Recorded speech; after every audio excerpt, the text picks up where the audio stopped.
Hello, everyone, and welcome back to the Magnetic Style podcast, where we dive deep into authenticity, personal style, mindset, and conscious choices. I'm your host, Chiara Condemi, and today I have a very special guest here with me. I'm so honored to be joined by a very inspiring woman, Dr. Eva Benmeleh. Tell me if I say if I say it right. Yes, you said it perfectly. Thank you so much. Eva is a clinical psychologist and an expert in self-worth, perfectionism, and authenticity. Her work helps women and entrepreneurs reconnect with their inner voice and step into who they truly are without shame and fear. So, Eva, welcome. I'm truly happy to have you here. Thank you so much. What a beautiful introduction. So, today we are talking about identity and how the way we feel inside actually influences how we express ourselves on the outside. So, to everyone who's listening, grab your cup of coffee or tea and get comfortable, and let's dive in. I would like to begin with you, Eva. So, for those who don't know you yet, could you tell us a bit about your journey and the mission behind your? Yes, definitely. So, I think I was always meant to be a psychologist, and my training is in clinical psychology. But more specifically, it's about perfectionism. It's been a whole journey with that. I used to wear it like a badge of honor to be a little perfectionist. When it was one of the reasons for my marriage's demise, that it failed, and it was getting in the way of me being what I wanted to be, a good mom, I realized that I had to do something about it because it wasn't really me. It was the side of me that wanted everything to be a very perfect, controlled type of a way, but it wasn't authentic. So at first I tried to get rid of perfectionism in me and go with the flow. That didn't work out because at the end of the day, perfectionism actually takes me and many of us really far. It's what fuels our determination. It fuels our grit, our passion. And so it's not about getting rid of it, but it's about integrating it. And what I love to teach my clients, whether it's through one-on-one work or workshops, is how to integrate that perfectionist, that attention to the detail, to the beauty into every aspect of your life. Exactly. So that it's going to be like fuel and not Yeah. something that actually destroy you. Yeah, that's really, really a very good point. About authenticity and self-worth, one thing that we deeply share is the belief that authenticity is power. I've also recently read that authenticity is the highest frequency that exists in the world, even higher than love. So this is really, really powerful. From a psychological perspective, how would you define authentic identity? And why do you think so many women struggle to access their true selves? And where can we begin to access it? Yeah, that's a loaded question. Authenticity is your connection to your truest version of yourself. And even before we're born, we already have so much already laid on top of us. The expectations from our parents, from our society, from the culture, how we should be.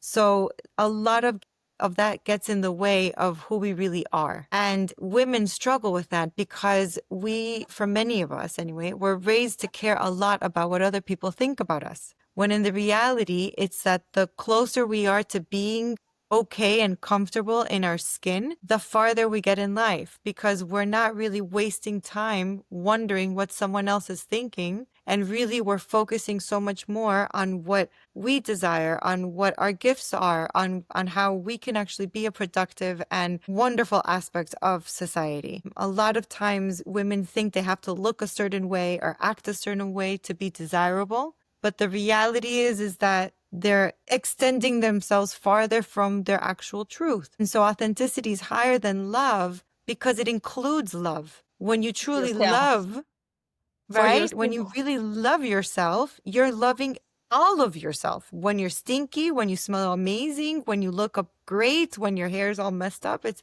at the end of the day, I love all of it. And that's why authenticity is higher But we have to go through the ego and the humility and the shame and the fear to say, this is who I am. This is Yeah, me. exactly. And it's also based on the point that we are already worth it of love just because we exist. So we don't have to demonstrate anything to anyone. And, we are not used to that. I mean, the education and thinking what other people think is just because someone else is always expecting something from you. Actually, that is not true.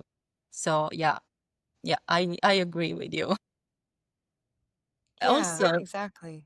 in my work as a magnetic style mentor, I help women bring the inside to the outside in order to align their values, their true essence, and their self image with their personal style. And they can express it on the outside as well. Your work actually goes so deep into transforming limiting beliefs and building self worth. How do you see our two worlds, psychology and style, naturally intersecting? And what happens when a woman's style and self worth are out of sync? What is Mhm. possible instead when they are aligned? Yes. So for many years, I rejected the feminine side of me because I had Oh, to be studious, psychologist, serious. okay. And I've always loved fashion and I've always really loved to be in dresses, but for years I didn't. And that was a side of me that I let so beneath anything because I thought I shouldn't act like that. The Mhm. amazing thing is that the more that I've encompassed and really let my feminine side come out through how I dress, through how I act, through my cooking, through my work, I'm a much more well-rounded individual.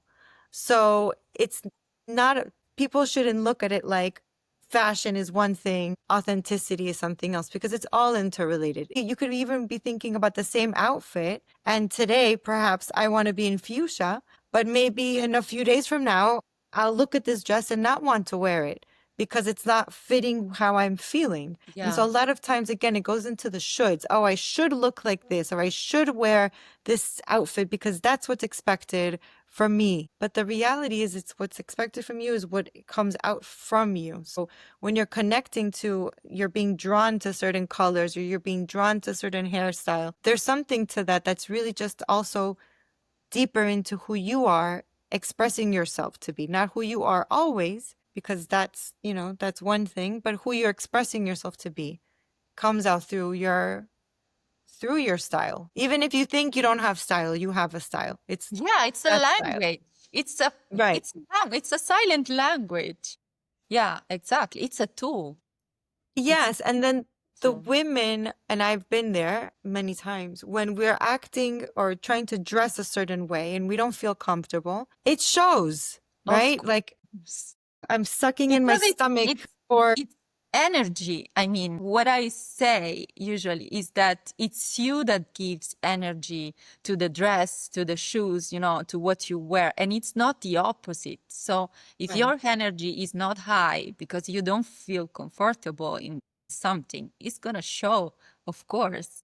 And Right. also it's gonna radiate when you feel comfortable and feel yourself in a dress, for example. Yeah, so I believe it's all about energy and vibration, and and really also colors and creativity. It's useful, for this kind of styling Yeah. aspects. Yeah. Let's talk about perfectionism, which is a really, really crucial point. One of the biggest blocks I see, especially in personal style, is perfectionism. The fear of getting it wrong or not being good enough or being judged, of course. How does perfectionism show up in women's lives and especially around self image and expression for you? And what are some ways to begin healing from it? Yeah. So If we can perfectionism say affects. healing, I mean. Yeah, yeah. It's again, it's listening to all of the parts. So perfectionism affects body image in both women and men. It's one of the biggest causes of eating disorders and body dysmorphia. Because, like you said, it's a lot about not feeling good enough or comparing yourself to other people, not really Yeah. listening to yourself. And so, when you're working through these issues, sometimes you have to go back. Okay, where did you learn this? Who taught you to dress a certain way? Or some women tell me that they couldn't wear certain outfits because their parents disapproved of it. So then they ask their friends for advice. And so then it's learning how to actually think and choose for yourself, which is a whole thing, right? When you become more independent and say, I'm choosing my outfit instead of asking 50 friends or someone else if it looks good. In the beginning, sometimes you have to do that, but afterwards you have to have your own criteria. When we grow up with having all of these types of comments around us, so the shoulds, or dress like this or dress like that, or women who look like this, or girls who look like this will have this kind of a future. Like I grew Yeah. up with, if you're fat, you're not going to get married, or who will marry you if you're not good looking? And those sorts of things, even though they meant well, really begin to create all of these dramas in your mind that are not necessary and create this ripple effect of, if I don't look a certain way, if I don't weigh a certain weight, then I'm not desirable. And that's not true. It's just an opinion. And so, how do we work through this? If we're doing one on one sessions or if we're doing workshops, it's really understanding that just because it's a belief, it doesn't mean that it's true. It's not a fact, because those things are interchangeable. We can work through it. And that we all have beauty and we all have our gifts, and we have to learn how to really hold both the part of us that's a gift and also the part of us that can be. Diversity. I'm sorry? We have to love diversity, the diversity, Exactly. the different aspects we have from others. And yeah, I believe now there is a trend that is starting in that direction, but it's been really tough. It's been really, really tough because you have some standards like they are the same for many, many years, and you don't fit in the standard. It's like if you don't fit in the standard, you are not good enough for. But it's not. I mean, diversity is a value. It's always a value. It's what makes you different from someone else. It's your prerogative. So yeah, yeah, completely. Exactly. It's how you are unique and also how you Exactly. are like everyone else. Yeah. People always say I'm the black sheep. Okay, you're a sheep. Even if you're the black sheep, you're still the sheep. So Thank whatever God. it, Thank God there are the black yeah, sheep. Otherwise, we're not going to change. We're never going to change, if everyone is always the same. exactly. And how about the relationship with the body? Style is deeply connected to how we relate to our body, how we inhabit it, and how we feel in it. You work a lot with body image too. Yeah. What's the first step toward moving from self criticism to self love for you? And how can getting dressed become an act of self connection rather than a self correction? Yeah. It's a beautiful part of this work. A lot of people like to, again, pretend that their body is not part of it. They like to stick to just their feelings or their thoughts.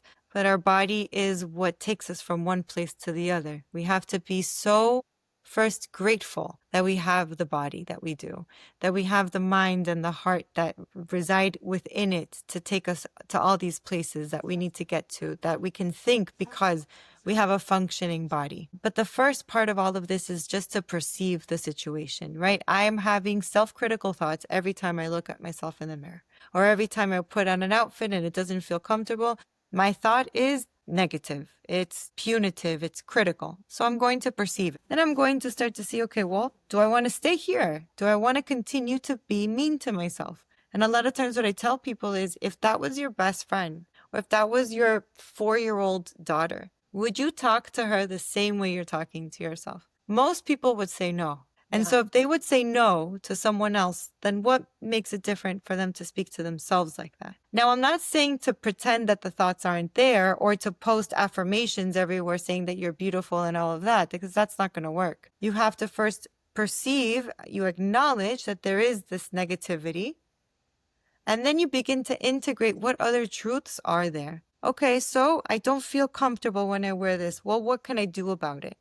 I can exercise, I can change my diet, I can change my style, I could talk to a therapist, I could see if there's any medical concerns, I could do all the things. But while I'm doing all of the things, I also have to pay attention to what my thoughts are. Because a lot of people say, okay, I'll do all the things, I'll meditate, I'll work out, I'll eat healthy, but the thoughts are still negative, still critical, still in competition. So you're not really helping yourself. Because even if you look amazing on the inside, it doesn't feel good. And that's a lot of times why people loop, right? They lose so much weight or they get this great body or whatever, and they're having the most expensive, most gorgeous outfits, but on the inside, they don't feel good enough because they're still waiting for something outside to Yeah. make them feel good on the inside.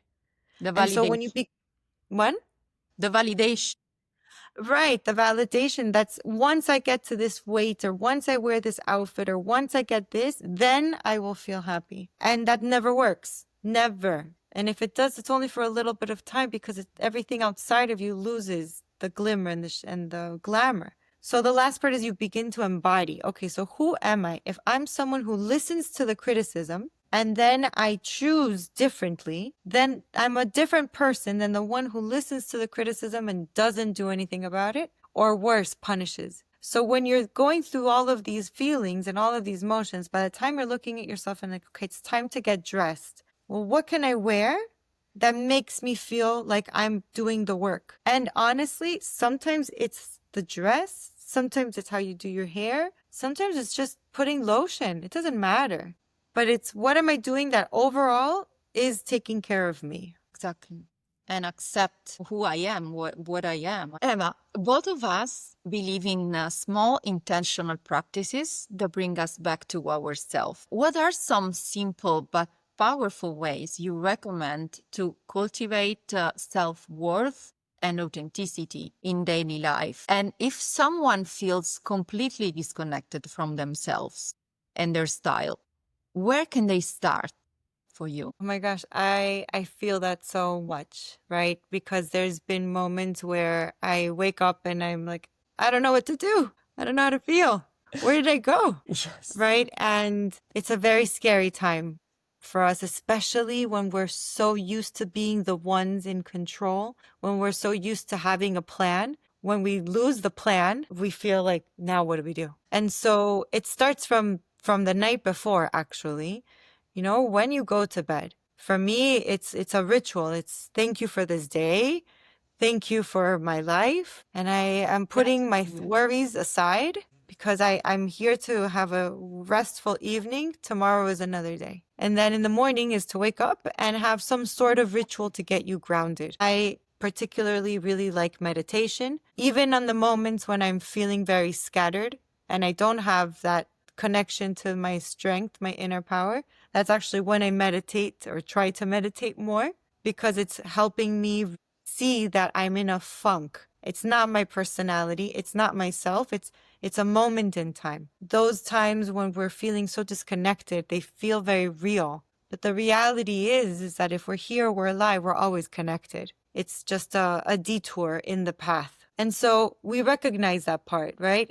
I do a lot of parks work with my clients. I do a lot of parks work with myself. It's difficult to do it on your own. That's why I believe so much in therapy because it's easier when you're working with the guidance of someone else. But you begin to identify, okay, here is a part of me that's very upset, that's feeling lost, maybe confused. How old is this part? And a lot of times it's a very young part. She's trapped in some sort of age in our childhood and she's desperately trying to get our attention now. And so what I like to do is I like to go back because I've been through enough events in my life where I say, okay, I have felt this way before. When was the last time? Oh, it was then. Okay, so what helped me then get out of it? And then I do it, but with my flavor of the today. Because if not, I'm not that woman I was a year ago, 5, 10 years ago. I'm now here. but it's a repeating factor. So at first, again, it's the Yes. pie, it's perceiving the situation. And then we begin to integrate the new tools, the new techniques, the new mindset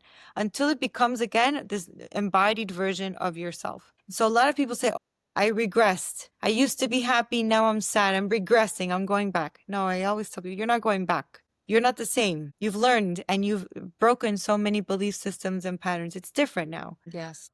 But yes, the feeling is very familiar. So that's your cue. Okay, something's not right. And that's why I'm having the feeling. Because if it was right, I wouldn't have the feeling. The mind and the soul they're very smart. It has a whole system to tell you that something needs to shift. Not because you're broken, not because you're not worth it, or not because you're not good enough. That's all BS. It's because you're so worth it, because you're so good, because you're so not broken, that the body is saying to you and the mind is saying to you, hey, wake up, there's an issue here. If it was broken, you wouldn't get the issue. It would just break, right? So it's both the mindset of the meditations, of the mantras, of really coming, and then it's the body work. It's the exercise. I wish we didn't need any of the things, but our bodies do so much better when we take them out and when we move our body and we have oxygenated blood flowing through. So we have to do the work mentally and emotionally, but also physically, or else we stop it and then we don't feel better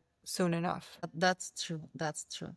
Yeah. And it's the most difficult part to, connect, really connect the inside, the soul, the spiritual part with the physical one, because they seem so different, but actually they serve, to each other, and they have to work together. Yeah. Great. I totally see what you're saying. I used to think that way until it finally hit me that the material is just the spiritual expressed in form. The spiritual is a formlessness. And whatever we come and we connect through the energy slows down to create the matter. And so our thoughts, our emotions, when they slow down, they create the reality that we have. Because reality is really neutral. It's meaningless. We create the meaning to it. Exactly. And sometimes we need so much to wake up, and sometimes we don't. And that's when we're more in the flow. But we're never disconnected for our power. Actually, that's the biggest lie. Our power is just, she's sitting here. She's saying, hi, I'm here. Whenever you're ready, I'm ready for you. And that's the one a lot of times we're afraid because we don't know what we're going to do once we feel powerful.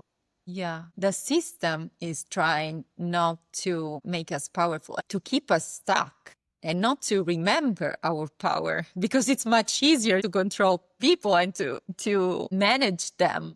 But yeah, you're right. It's always been there. Yes. Yes, it's both ways are hard. Whether you're ignorant or you're waking up, there's always the challenge. And it's to remember, okay, this I'm co-creating this life. So if this is partly my creation, then what am I going to become responsible for? What am I going to hold myself accountable for? That's why you can't regress. Because the more you see, you can't forget what you've seen. You integrate it into your new version. And then that gets integrated into the next one, into the next one until whenever. It's so, like, just thinking about it, it's so life-changing, really. It's so life-changing. This is so beautiful. I could spend like days talking about it. It's so interesting. I would like to ask you, Eva, if you could share one crucial message with all the women listening, especially those who feel like they've lost touch with their inner power. We were talking about power. What would you tell them? Like the special message you would like to share? You know, all of the things that come to me are so cheesy right now, but what I would love to share is trust yourself. Even when you don't trust yourself and you're so scared, trust yourself that everything is happening exactly for you to choose yourself. Jill? Every time you think you don't have the power, that's your whole soul, your energy, everything saying, here is the power. You want to come close to it, you want to look at it, you want to touch it, you want to wear it, do it because it's not here to hurt you. But you have to know yourself because we have all of the parts. We have our light, we have our shadow, we have the part that likes to be controlled, we have the part that wants to be controlling. We have the part that wants to see everything. We have the part that's afraid. We have the adult. We have the child. We have the woman who's super sensual and the one who's shy. All of them reside in us. And so when we became more and more attuned to all of these parts, then the power says, I'm ready and you're ready.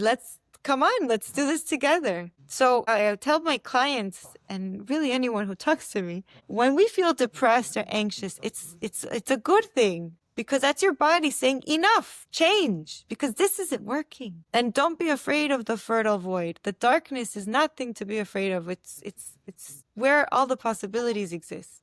Exactly. Wow. Wow. Thank you so much.